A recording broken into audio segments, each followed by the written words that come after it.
আমার তো দারুণ লাগছে, সবার সঙ্গে মিষ্টি খেলাম, হোলি খেললাম, এর চেয়ে বড় পাওনা আর হতে পারে না।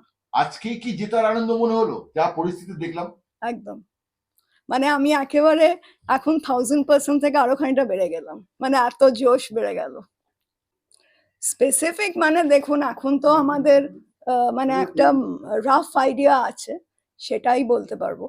আমি এক্ষুনি বললাম যে বেলেডাঙ্গার একটা ফ্লাইওভার খুব দরকার, ওখানে সাংঘাতিক কনজেশন হয়, যে কোনো সময় একটা কলিশন হয়ে যেতে পারে। 1 নম্বর, 2 নম্বর করিমপুরে একটা রেলপথ, সেটা তো ভীষণ দরকার, কৃষ্ণনগর করিমপুর। আর জলঙ্গি অঞ্জনার সংস্কারটা, সেটাও দরকার। আর ওখানেও একটা ব্রিজ দরকার করিমপুরে। এগুলো আপাতত মাথায় আছে। নিম্ন মধ্যবিত্ত থেকেও গরিব মানুষ, তাদের কথাও কি আপনি চিন্তা করবেন? নিশ্চয়ই নিশ্চয়ই, ওরাই তো আসল।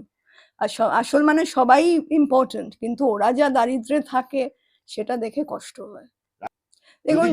দেখুন যদি জিতি, রাইট, যেটা আপনি জিজ্ঞেস করছেন, যেটা হয়ে গেছে সেটা তো রিভার্স করা যাবে না, এখান থেকে you have to move forward, তাই না? তো সেখান থেকে আপ্রাণ চেষ্টা থাকবে ওরা যেন ভালো থাকতে পারে এবং ন্যায্য অধিকারটা পেতে পারে। যেগুলো মাঝপথে আছে সেগুলো কি করবে? সেটাও তো চেষ্টা করতে হবে, যে যেগুলো মাঝপথে আছে ওরকম ছেড়ে দিলে হবে? সেটা তো না, এখন সবটাই তো আর আমার হাতে নয়, যেরকম আমার হাতে দায়িত্ব দেওয়া হবে আমি সেই মতোই পালন করব। কৃষ্ণনগর লোকসভা কেন্দ্রে দুটো একদম পোল খাওয়া রাজনৈতিক ব্যক্তিত্ব প্রার্থী হয়েছে। আপনি একজন অরাজনৈতিক ছিলেন, সদ্য বিজেপিতে যোগ দিয়ে রাজনীতিতে যোগ দিলেন, একজন রাজবাড়ির একজন গৃহবধূ বর্তমান, সেখানে কিভাবে লড়াইটা দেবেন তাদের সাথে?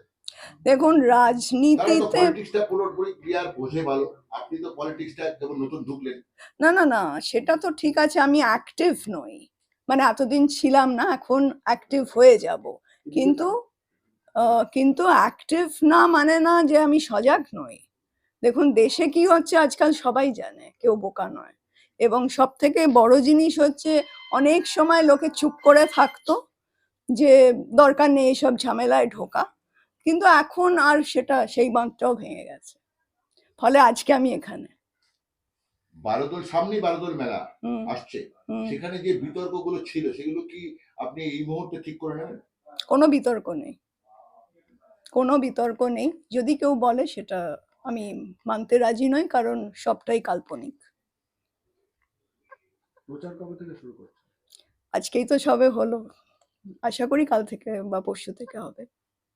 মানে যেভাবে রাজনৈতিক মানে জেলা নেতৃত্ব বল না, আমি সবেতেই প্রস্তুত, মানে anything for the people, for the welfare of the people. বিরোধী যে প্রার্থীগুলো রয়েছেন, অর্থাৎ আপনার বিরোধী, তৃণমূল, সিপিএম আর যদি পাশে থাকে, তাদের সাথে কোনো কোনো মুখোমুখি হয়, তাদের কি শুভেচ্ছা জানাবেন? নিশ্চয়ই, তারাও তো মানুষ, নো প্রবলেম। তাদের আইডিওলজি, আমি বারবার বলছি, তাদের আইডিওলজি আলাদা, কিন্তু আমরা তো সবাই মানুষ এবং শিক্ষিত মানুষ এবং সভ্য সমাজে বাস করি, দেখলেই কি লোকে গালমন্দ করবে? এটা তো আমি মানি না। দেখুন, বিজেপি মানে একটা, বিরোধীরা দাবি করে থাকে যে সামনে সিএ আসছে, এনআরসি আসছে, সি চালু হয়েছে, এই নিয়ে অনেক কিছু বিতর্কিত হয়, যে সংখ্যালঘুদেরকে বাংলাদেশে পাঠিয়ে দেবে। আমাদের এই কৃষ্ণনগর লোকসভা কেন্দ্র সবচেয়ে বেশি কিন্তু মুসলমান সংখ্যা বেশি, বলা যেতে পারে চাপড়াতে প্রায় 65% মুসলিম। সেখানে এই যে তারা একটা আতঙ্কে তৈরি করা হয়েছে, বিভিন্ন সমস্যা তৈরি, না না না, আপনাকে পরবর্তীতে দেখবেন। না না, এটা ভুল বোঝানো হয়েছে। সিএ মানে নাগরিকত্ব কেড়ে নেওয়া নয়, মানে এটা, মানে আমার মনে হয় এটা একটা ভুল প্রচার হয়েছে। সেটা আপনি প্রচার করবেন না, শুনুন, সঠিকটা প্রচার করবেন। নিশ্চয়, ভুলটা কেন প্রচার হবে? যেটা ঠিক মানে সেটা তো প্রচার করতে হবে। সেটা আপনি করবেন কি? হ্যাঁ, যদি দরকার পড়ে। যারা বোঝেনি বা সেই নিয়ে উত্তেজিত আছে, সেটা তো নিশ্চয়ই তাদের বোঝাতে হবে। আপনার নামে কৃষ্ণনগর শহরে কয়েকটা সোশ্যাল মিডিয়া পোস্টার করেছিল, এবং সেখানে লেখা আছে পুরনো বিজেপি কর্মী, লেখা আছে রানীমার নামে অনেক কথা লিখেছেন, সেগুলো কি আপনি বিশ্বাস করেন না এগুলোকে পরিকল্পনা? আপনি কি মনে করেন? আমি জানতেই চাইছি না, কারণ এইগুলোতে মন দিলে আমি আসল কাজে মন দিতে পারবো না। অনেকের ইচ্ছে হলে লিখতেই পারে। তাতে কি মানে একটা লোকের রাস্তা আর মুখ তো বন্ধ করা যায় না, তো সে তাদের ইচ্ছে তারা লিখেছে। আর কিছু আছে? না